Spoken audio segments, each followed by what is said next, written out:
Welcome to Project Car Media, and in this video, I'm going to reveal to you what CarMax, Carvana, and Vroom offered me for my 2019 GT350, and then I'm going to tell you why I had those appraisals, so stick around. Now you're probably wondering why I went to CarMax, Carvana, and Vroom to get appraisals on the Shelby GT350. And the reason is because I need to sell it. And the reason I need to sell it is because an investment opportunity popped up that will benefit my family, both now and in the future. And unfortunately, it means I need to sell the Shelby to invest in that opportunity. So yeah, sometimes things happen in life and you got to do what's best for your family. And in this case, that is what's best for my family. I really didn't want to sell this car. This was one of my top 5 dream cars that I wanted to keep forever. I had plans to do mods to it this year. I had plans to put a seat in it, different steering wheel, different lug nuts, and hit the track again this year. But unfortunately, that's just not going to happen. And because of this investment, I needed to get rid of the car quickly. So that's why I went to CarMax, Carvana, and Vroom, because they offer like instant appraisals.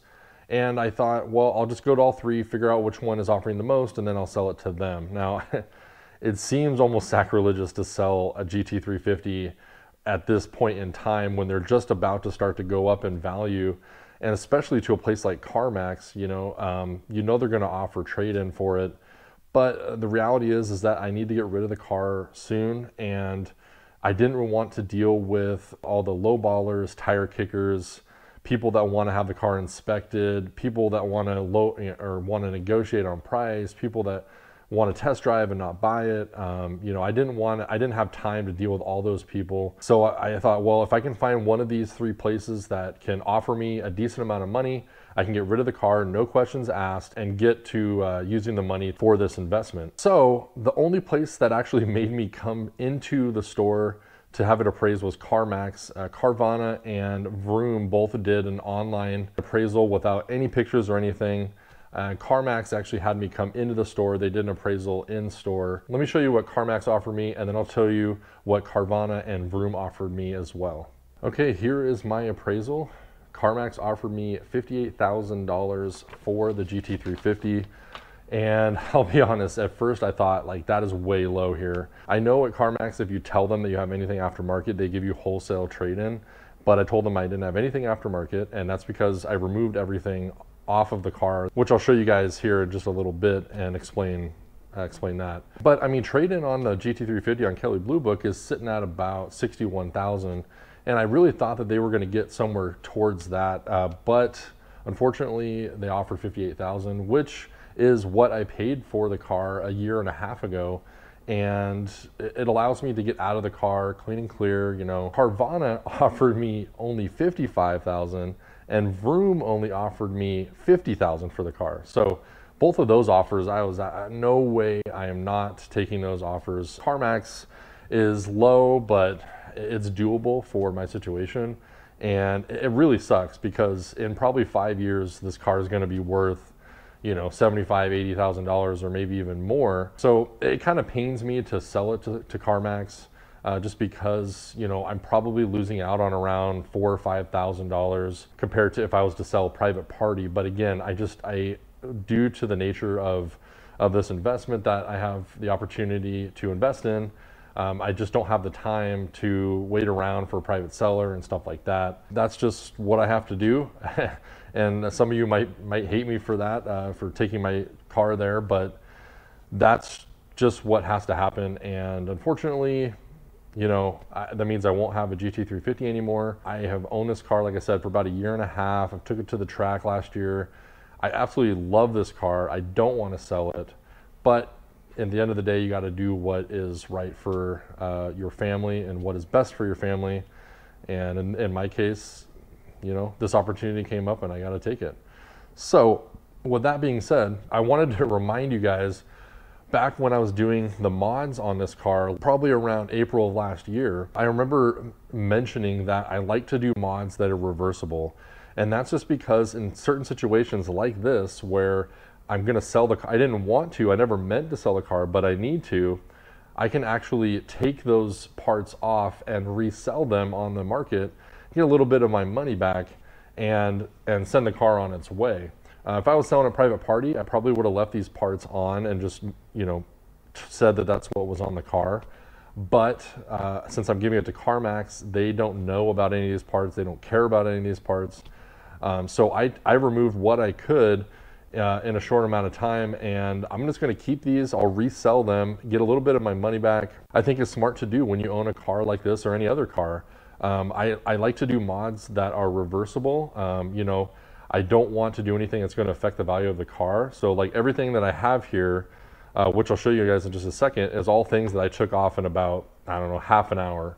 And they're all things that don't affect the car at all. It's all back to stock besides the hood struts that I have in there and the little mud flaps on the front. I left those, but everything else I took off. And so let me show you all the parts that I removed. I also removed the Ford Performance oil air separator and put in the stock hose, but I wanted to see, I have not opened this oil air separator since I installed it about 1,000 miles ago.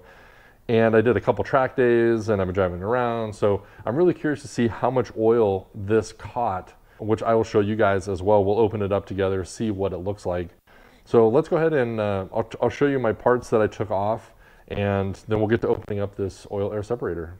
Okay, this looks a lot like the video where I installed all these mods. I had them all sitting on the table here, but these are all the mods I took off of the car, besides the front tow hook. If you guys remember, I was actually going to put this on, but then I saw how much of a process it was, and then I decided not to, and I was gonna resell it, but I never did. So I've got my GT350 front tow hook here.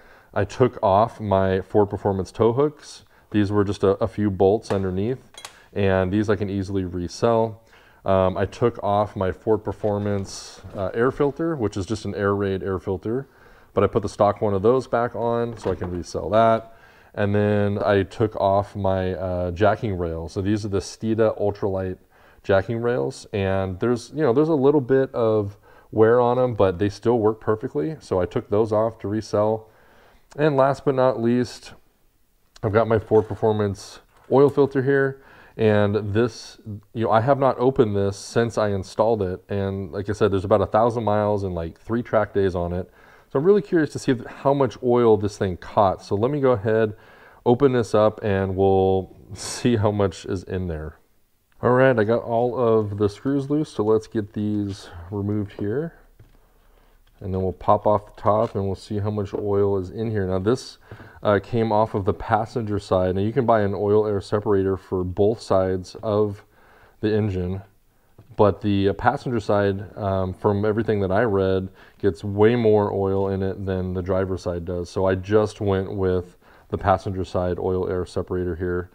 So we'll see just how much oil is in here. So like I said, there's about 1,000 miles on the oil air separator and a couple track days. So let's pop this thing open and see what we got here.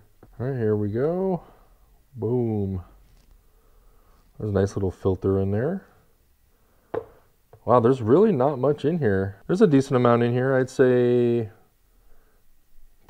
I don't even know how to measure this, but like maybe 2 or 3 spoonfuls of oil. Not a whole lot, but this all would have went back into the engine and coated the valves and coated the stuff on through the intake. So I still think, like, imagine if you drove, I mean, this is just from 1,000 miles. Just imagine if you drove without draining this thing for, 10,000 miles, this whole thing would be full. So definitely got some oil in here, and this thing definitely worked very, very well. All this stuff is going to be for sale. If you guys want any of it, if you have an S550 Mustang, like a Mustang GT or just a regular Mustang or GT350, and you want any of this stuff, shoot me an email. I'll put my email right here on the screen. If not, I'm going to be posting it to the local Facebook marketplace and eBay, stuff like that, just to get this stuff gone, because it's not going to be needed anymore. And yeah, this is definitely a sad day. I really love this car. It did so good on the track. I was so excited to see what it could do with a seat and with the steering wheel, and I was really looking forward to making this car even better than it currently is. And so, it is what it is. I can say that I did own a GT350 at one point. I don't think that I will be able to afford this car in the future, just because the prices are going to go up. It's like the NSX. You know, that's my #1 dream car, a first gen NSX. And, you know, 5 years ago, I could have bought one for 40 grand. Now you know, there's not one that goes less than 60 or 70. So it's going to be the same thing with this car. You know, right now they're going for, you know, 60, 65. But as time goes on, more electric vehicles come out, and, you know, there's going to be less gas cars. I mean, this is like the pinnacle, right? It's a 6-speed manual, naturally aspirated, high revving V8 that handles really well. Like, this is going to be what everybody wants in 10 years when there's nothing but, you know, Teslas running on the road. So in the meantime, we have to say goodbye to the GT350. I do have to thank this car, because 2 of my videos that I did on this car have just skyrocketed in views and really helped out my channel. And that's probably why a lot of people watch my channel, is for content on this car. So unfortunately, this car is going to have to go, but that does not mean that I'm not going to continue working on projects. I'm not going to have another car for racing. I'm still working on that. And in a couple of videos, you know, I'm going to have a new project to work on, and we'll go through that, have a lot of fun with it. And we're going to be on the lookout for a new track car or autocross car for myself, because for me, the race season starts in late April, early May. That's when I'll be able to go to the first event. And so I got to find something by then, something that will, you know, that I can race with. So we'll see what comes my way. I mean, you never know what might pop up. So let's go ahead and say goodbye to the Shelby GT350. I'll record one more cold start for you. It's off to CarMax to sell it for $58,000. I really hope that you enjoyed all the videos that I made on the GT350. Maybe one day I'll get another one, but until then, I'm going to have an empty garage. So thank you so much for watching, and we'll catch you guys in the next video.